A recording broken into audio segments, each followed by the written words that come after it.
everyone, and welcome to your Thank God That Season is Over weekly update for the week commencing Monday the 27th of May 2024. It's Gary here again, and I'd like to start off a wee bit upbeat. I know most people won't want to hear anything upbeat after the season that was, but there is cause to wish all of our US based Blue Noses a very happy Memorial Day today, and Memorial Day is in honour of military personnel who lost their lives in the line of duty.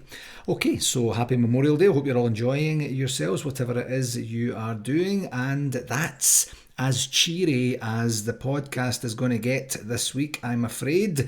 I did mention it last week, folks, but this is now absolutely a season of failure.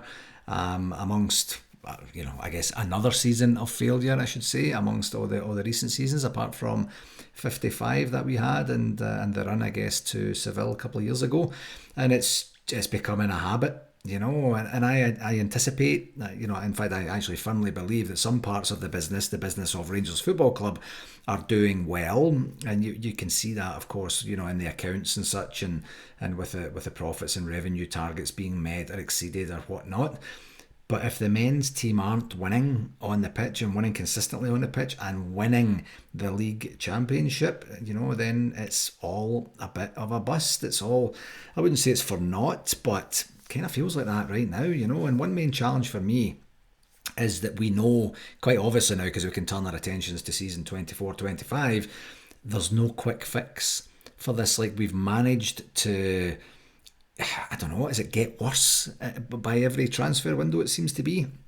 Of course, the point is that we improve with every transfer window. That is not happening. We are letting our best players go, and under the, I guess you could say, the player trading model, and we're not replacing them with anybody of the same quality. And if you look through the entire squad, if you take away Tav's, attacking going forward, his potency in attack, and you take away Jack Butland, I don't know what else we've got to absolutely, hang our hat on as being cornerstones of the team for next year. I know that Tav is very polarising in terms of the way that he captains, I guess, if you could say it like that, but I don't know any team in the world that would readily give up someone who scores 24 goals in a season, regardless of what position he's in. And I think I've said it on this pod before. I've certainly said it to a few people I've been speaking to. If we could do with him what Liverpool did with Trent Alexander-Arnold, where we persevered, and finally realised, okay, this guy is not a defender, and put him in a different position where he was in midfield and with the ability to run less and be less culpable at the back, then we're on to a bit of a winner. I don't imagine that it would be a good piece of business in terms of the product on the park to let him go, but that's obviously up to the manager and the player himself. But I don't know, who knows if there's going to be this clear out. It seems to be that at this point in the season, ever since we started this pod, that we've anticipated that there's going to be a clear out of some description at the end of the season, but something has to change. As ending a season like this with next to nothing to show for our efforts of 50 plus games, it just isn't good enough for Rangers Football Club, and it's, quite frankly, it's getting boring. I'm bored by it. So for the first weekly update of the close season, I'm going to pare it back a wee bit today and grab a wee bit of a breather for the next couple of weeks. We'll still do the pods, of course, every week like we do, but it won't be the full pod unless there's something absolutely material going on. I'm just ready for a bit of a breather from this football club, to be perfectly honest. I keep saying I usually try and take about 4 weeks. It's never 4 weeks, it's usually about 10 days, and then I start to get the itch again. So we'll see if there's a clear out. We'll see what type and style of signings come in. We'll see if we're actually paying fees for these signings, or we're getting them on the free transfer market. We'll see how we recycle the wages that we're going to be saving with the outgoing players that we anticipate are outgoing, in terms of the likes of the Lundstroms and Barisic and Roof and such. And are we in a market where we do have some transfer fees and we also have some recyclable wages? It feels like we are, but who knows? I guess the only person that would know that would be the chairman, and we don't really ever hear from him other than his speech that he did on the weekend at the unveiling of the Walter Smith statue. I was going to say tattoo statue there Anyway, let's go on to the game segment for one last time, shall we? And it was, of course, Saturday's 1-0 defeat against that mob. And, honestly, which was, I thought, a vastly improved performance by us.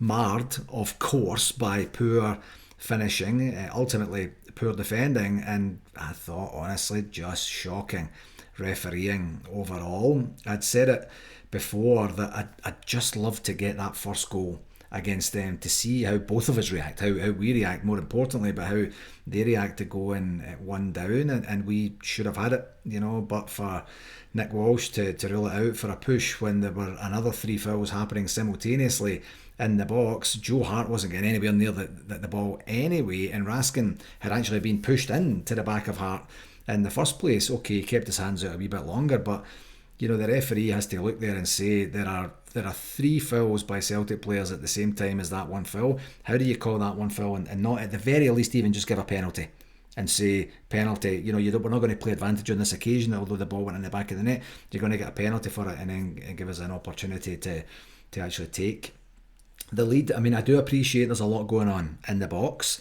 but how you can manage just to hone in on the guy with the blue jersey and kind of not really see what's happening with the guys with the grey and green jerseys on, I'm not sure. I appreciate it's a difficult decision. Sometimes as a referee, you're damned if you do and damned if you don't, but it's just kind of funny how all of these marginal calls go against us, don't you think? Yes, okay. So positives, we played much better against them than we have in the previous games this season. I thought we were intense. I thought we were into it. I thought we were up for it. And it looked like, actually, do you know what? It looked like the players were having a lot of fun out there, especially in the second half, as we were totally dominant in the second half. And this isn't supposed to sound like clutching at straws, folks. Honestly, it's not. But we're truly not that far away from them either, which is maybe some way a little bit heartening. Now, I know the counter argument to that is that we think these guys, like, they're garbage and it's one of the worst Celtic teams in a long time and all that kind of thing. But, our immediate benchmark, which is them, because they're obviously the league champions again, we're a signing or two or three or four or five or six or seven or eight away from really getting a proper challenge in there. And do you know one other thing? Like the pub, we'd 42 people in the pub on the weekend. Thanks a million to everybody who came out. It was just an absolutely brilliant morning until the goal. But their goal came so late, and then even with the extended extra time, it wasn't like they scored in the 35th minute, and then we've got 55 minutes or 60 or 70 minutes, or depending on the extra time and stuff like that, to try and get that extra chance. We didn't have enough time to suffer. I think it's probably the best way to put it, if that makes sense. And I don't know, we did as much as we could possibly do in the game. I think is probably the most positive thing that I can say. The negatives, the biggest undoing for Rangers this season, including in Europe by the way, is our chance created to conversion rate, our goal ratio, is our undoing once again. We of course, yes, we could have defended better for their goal, but their goal, remember, comes from a ball into the box that Scott Wright comes on, and we thought he's Mr. Hand, and you just never know what's going to happen. We would have been as well leaving him on the bench, to be dead honest, but he miscontrols the ball. They get the ball, pass it away, and then all of a sudden, so it's from an attacking position that we end up losing the goal. And if we'd taken any one of the four chances that we had on target, then we're having a different conversation right now. I'm having a different conversation right now. My voice doesn't sound like this if we've won that game, because I would have been singing all day Saturday and all day yesterday. But I don't know, we just didn't do what we needed to do. And I said very confidently after they scored, especially when we got the 10 minutes of extra time, or 8 minutes was it, I think, and then it became 10, something like that. Like I says, we'll create another chance, we'll get one more chance, and then we'll see how it goes. And we didn't. We had that kind of VAR check for basically nothing about halfway through the added on time, but we didn't create one meaningful chance to give us any possibility of even just getting a wee bit excited or putting them under pressure or on the ropes a wee bit. That was very disappointing. We were kind of spent, it looked like, to be perfectly frank. And so that's 4 defeats in 5 games this season against them. We drew the other one, so we didn't even beat them once. We lost the league in the second last game of the season, effectively by 6 points. And we lost the cup final in the last minute of the cup final. It's fine margins between a potential treble and coming away with just a one. just a one trophy, which is okay, but it's not the one we wanted. The one that we wanted was the league. And I think, a lot has been said about this squad. I kind of mentioned it a wee bit earlier as well there. I think one of the main things that we're experiencing right now is just general fatigue. And I don't mean physical fatigue in the team. I think it's just players have been there for too long. It's just role fatigue. Their role in the team, their role in the club, their role, in the community that they're there for. And there's a reason that there's, especially in the modern day game, there's not a lot of players that are staying at clubs 6, 7, 8, 9 years anymore. There's just a kind of recycling, a natural recycling that happens, and people seeking pastures new, and squads seeking to be a bit refreshed with what's coming in. And I think that's where we're at right now. And I don't know that we'll see Connor Goldson and James Tavernier leave like we were all shouting about there a few weeks back. But I think naturally, with us allowing certain contracts to wind down, that we're going to be in a situation where we need to have an opportunity to look and see what we're going to buy. Last year we were very excited when Michael Beale was travelling all over the world and giving us wee hints and tips and tricks about what he was planning to do with the squad, and we thought it was going to be great. And then we had that stink bomb. I mean, it was a very lacklustre pre-season, you'll remember, and then we had that stink bomb of a game at Rugby Park in the very first game of the season, and then we are instantly on a downer. That's how quickly things can happen for us. And obviously we've got some qualifying games for Europe coming up here fairly quick, and we'll be in a position to see, I don't know, I think we need a bit of space between each other, I think, for now, and then we'll come back and hopefully get a bit enthusiastic about it. Philippe says he knows what he's doing. He knows how to build a winning squad. We have seen him do it before in a different league with two different teams, so that's not to be doubted. Can he do it in Scotland? Can he do enough? I mean, he's had enough games against, 4 games against Celtic, 1 draw and 3 defeats. That's just not good enough, Philippe. You need to be better than that.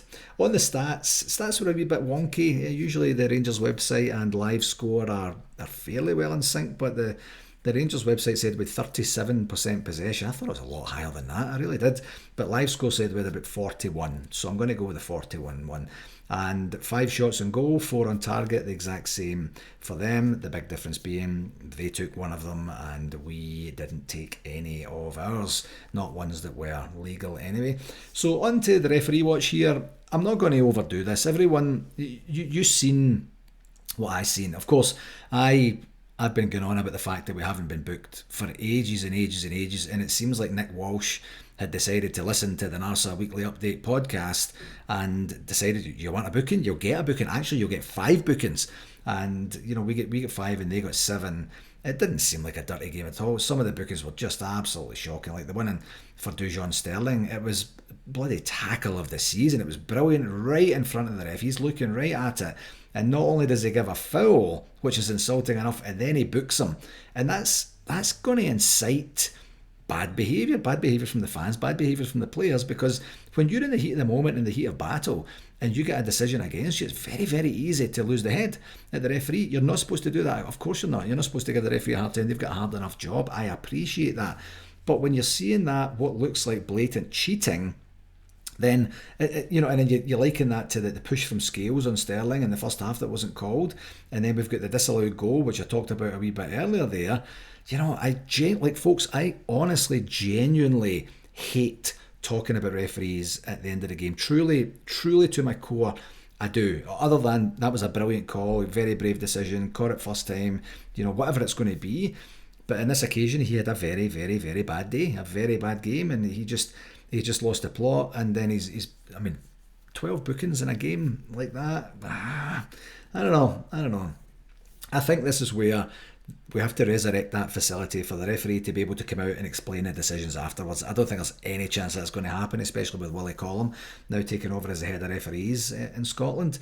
But tell us what you saw when, if we're looking at those stills and you're looking at all these fouls that are going on in the box, 3 in the box at the one time, and then you spot the one where Raskin has his hands on the goalie who's not going to get anywhere near the ball anyway. How do you confidently call that and say no goal? If it's no goal, then it's a penalty. If it's not a penalty, then what is it? It's the disallowed goal. And and it's too long for these guys. These guys know what will happen when they go and stand there. They're looking at the action and they have to make the call, the best call they can at the time. You can't tell me for a second that at no point they're saying, oh God, if I give this against them, I'm just never going to hear the end of it. My windows are going to get panned. I'm going to get grief. I'm going to get complaints. I'm going to get threats. Whatever else comes their way after some decision making. And it's not fair on them, but they have to stand up and do their job. And I don't think he did his job there. So, as I say, you saw what I saw. He's getting a 1. He's getting a 1 for this one because I thought that was a goal that should have stood, honestly. As soon as you started to see the replay, you're like, there's no way he's going to let it stand. I understand that, but when you look at it in the context of everything else that's going on in that exact immediate vicinity, I'm not talking about 10 yards away. I'm talking about literally right where our guy's standing, where their guys are standing. No chance. That's awful. So yeah, that's a 1 out of 10 on the very last game of the season. Well done, Walsh. You're the first guy to get a 1 as far as I can remember. So that's a wrap for overall what was basically a disappointing season for Rangers. Yes, we did get the League Cup success, and yes, we did have a very bad start and then a very, what would you say, good or promising middle. And, then we had a glimpse of a potential treble, only for us just to completely fall off the rails when it really mattered. And I think that's the thing for me. I was speaking to a friend of mine earlier today.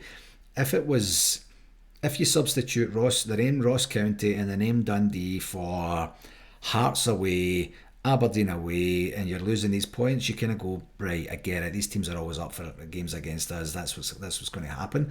But when you say it was Ross County and Dundee, and by the way, both results were fair results. We didn't deserve anything from the Ross County game, and we didn't create enough to win the Dundee game, and that's what gave us a really, really tough, we lost momentum and put us in a tough position. So leading into the final Old Firm game, we're kind of chasing anyway. And even with a Scottish Cup win, I still think overall I'd be happy just now, of course, because we beat them and they didn't get a double or anything like that. But I think we'd still have considered it, in general, an unsuccessful season, as the league is always the benchmark for us.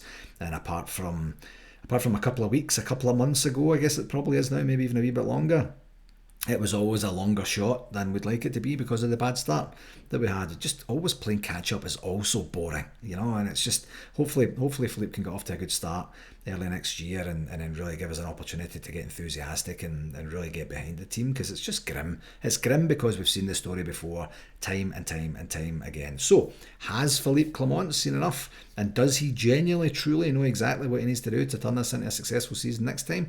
I really hope so. I don't know that it gets all done in one transfer window, but I think we can get ourselves closer, more consistent, more regular, getting the performances up from certain players, and getting that winning mentality back into the squad and the team is exactly what we need. So best of luck to him, and we'll see what the close season looks like for RTV. I think it was a flawless end to the season for RTV. The picture and pin bar was absolutely perfect. Didn't hear anything from anyone else across the continent as there was any challenges. So if there was, please do let Alan or myself know, and we'll certainly pass that on to David and team over at RTV. We will have a final meeting with Rangers TV here just to kind of wrap up that season and pass on our thanks to them for what was almost an error-free season. We did have a couple of games, of course, that we had a bit of a wobble on, but that can happen with technology. That's just the way that it goes. So we'll see what that looks like. But yeah, any challenges with RTV, please do let us know.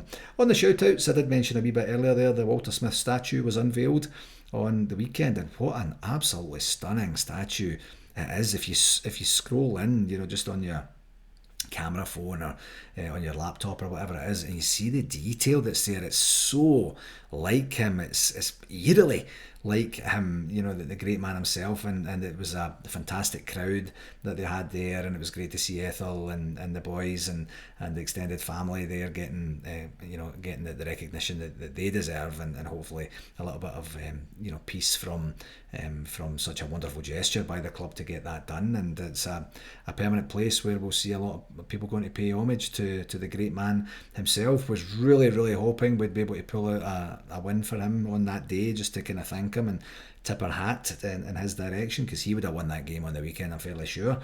But it's brilliant to see it. At some point when I venture back home, I really look forward to going and having a proper look at it and getting some photographs with it at the same time.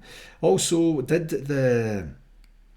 the David Holmes interview last week, as I've been talking about for quite some time on the pod. We got a chance to have a conversation on Wednesday morning, my time, and it was brilliant. You might have, if you've listened to it on either the podcast app or on YouTube, you'll sense it's a wee bit of a lower volume at their side. We were doing it over Microsoft Teams.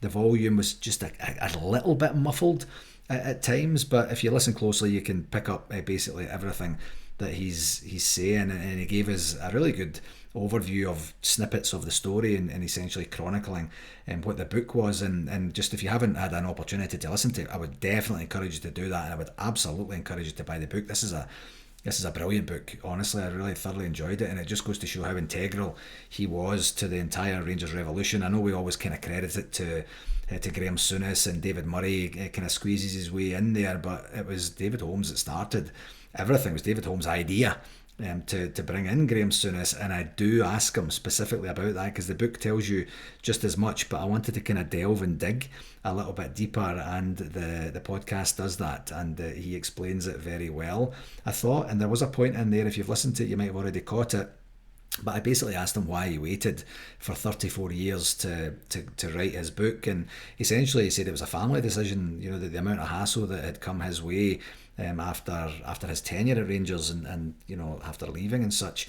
His wife had basically said, you know, Betty had said, don't, it's not worth the hassle. And then as she was getting sick and a little bit closer to the end of her life, she said, you know, maybe now is the time to do it.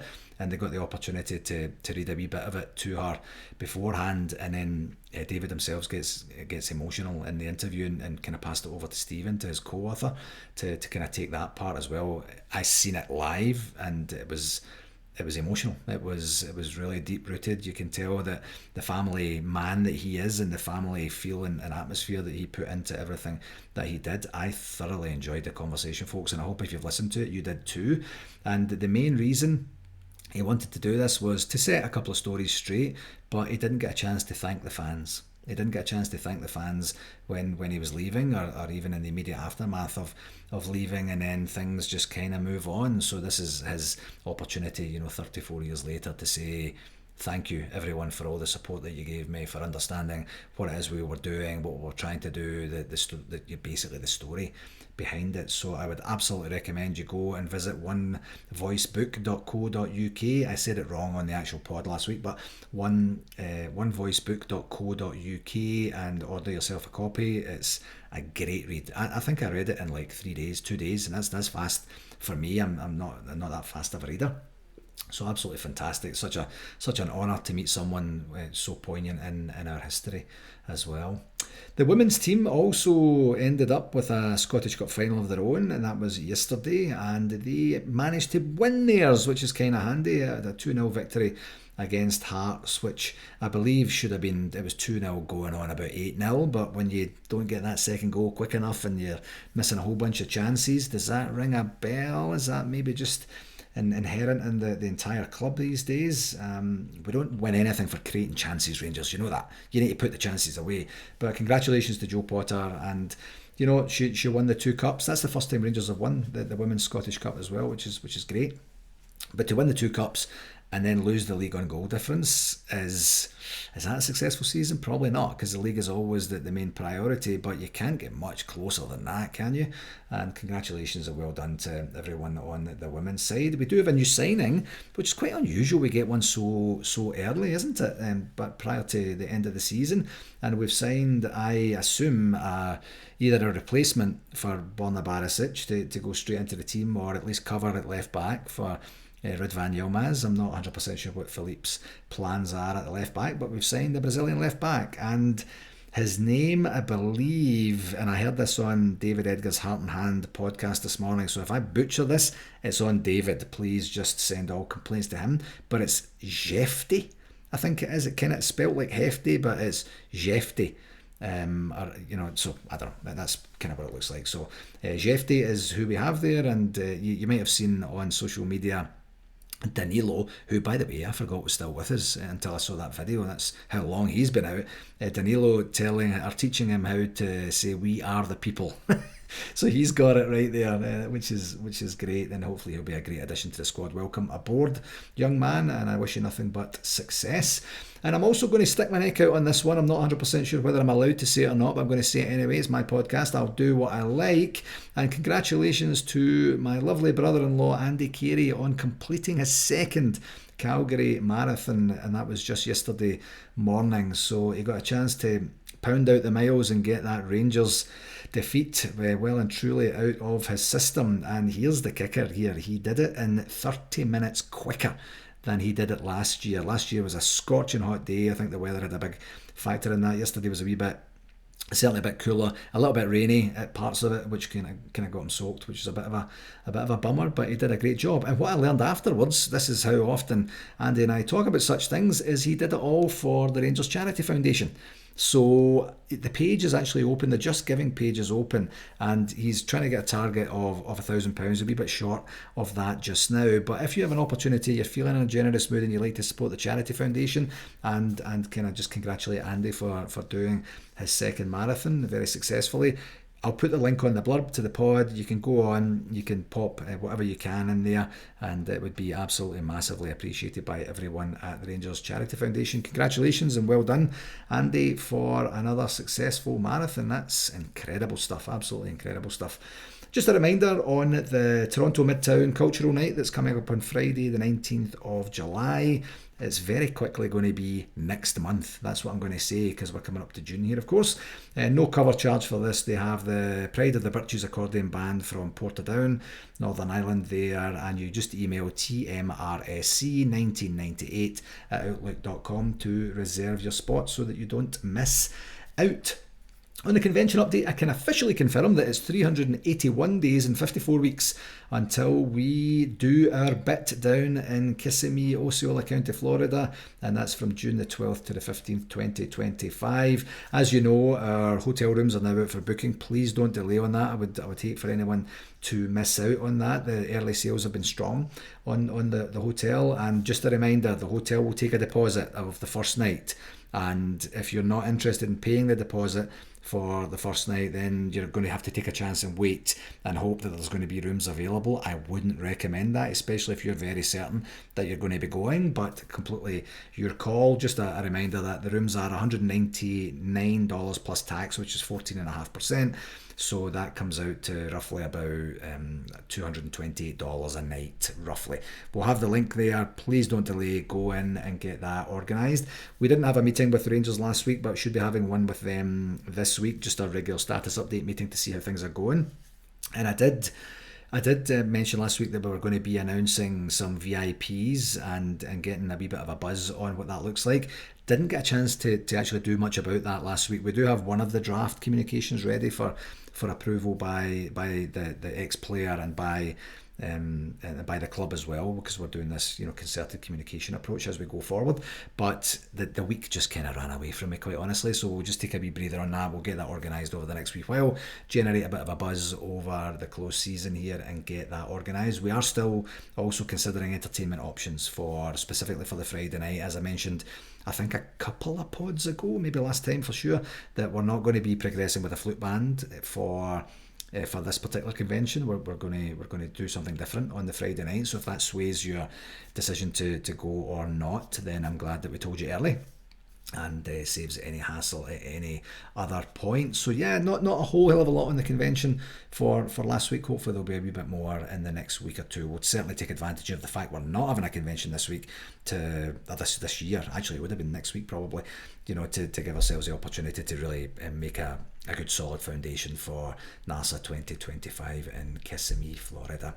On the communication section, the Gers Guide wasn't published by the time I started recording today. Right now it's 10:53 a.m. and there was nothing there. There'll be away days probably for both the men's and women's team. One of them will be good to watch, the other one not so much, and then whatever other stuff that the club have got planned, I'm imagining it'll be a bit light on the communication over the next wee while, just as we as we take a break and convalesce and rest up and build up our energy for moving forward into hopefully, which is going to be a successful season 24-25. Quick reminder, if you're a NARSA member of a NARSA club and you're not 100% sure whether the information on your club contacts is up to date, please take a visit to the NARSA website, narsa.ca. Go to clubs, go to your club and see that the location is right, that the officers of your club are correct, and if they're not, please get in touch. Get in touch with myself, get in touch with Lorraine, get in touch with Sandra Hawthorne, our secretary, and we will get that updated. We want people that are travelling here to be able to know exactly where it is they're supposed to be going. And the Euro 2024 pool, we're going to have to make a decision about that this week to see whether it's going to be something we're going to do or not. And if we do it, great. If not, then that's a bit of a shame, but it would just be good to have something to engage ourselves with as we move forward. And just on that, we do have the reminder has been sent out for the AGM. And the AGM is going to be on, I think it's the 15th, is it the 15th of June? And it's going to basically be between, there's 3 games that day in the Euros, and we're kind of doing it between the second and the third games. And it's an important one for us for this year. Obviously, we have, there's no elections for this year, but we will be talking about our plans for the next year. We will be opening the floor to bids for a convention in 2026 if any club is interested in doing that. And we'll be talking about, basically other NARSA business as well. We're going to try and keep it as short as we possibly can, but it's important that we get enough of a quorum to attend. You'll remember that we didn't have a quorum for the general meeting back there in the early part of this year, and we really need your support, folks. I know the AGMs can be boring. I know they're a wee bit admin heavy at times. It's in our constitution. We have to do it, and it is important for us to get together and talk about the world future of our wonderful organisation. Okay, on to the NARSA newsletter. Did receive a whole bunch of pictures from the weekend there, which was incredible. We'll get those onto the newsletter for this week. And the quiz question for last week was: Rangers have played in 5 European finals. Name the opposition on every one of them. And I'm sure, like me, you absolutely knew every single one, but I'll go through them anyway, just in case you didn't. And the 5 finals: 1961 was Fiorentina, Bayern Munich 1967, Moscow Dynamo and the famous one that we won in 1972, Zenit St. Petersburg 2008, and Eintracht Frankfurt in 2022. Of course, that one will live long in the memory. Taking it right to penalties, just so unlucky. But yeah, and there'll be another quiz question this week as well, and we'll continue to do the newsletter. If it gets very, very sparse on the news, maybe we will take a wee breather for the close season. But let's see if we can continue with the community, the communication in the community as we move forward here, just to engage each other as we ease into the summer. All right, folks. Hope that wasn't too depressing. I got a lot off my chest. I'm kind of happy with myself now, but that will do it for this week. That will do it for this season. As always, I'd like to take the chance to thank you very much for taking the time to listen. Please do share it with whomever you think might enjoy it. And here's to just getting a break and a breather and a wee bit of a rest and forgetting all about Rangers for 5 minutes, and then kind of building up our reserves of energy to go at it again and hopefully, bid for way more success than we achieved last season next season. Until next week, my friends, take care and all the very best, okay? Cheerio now.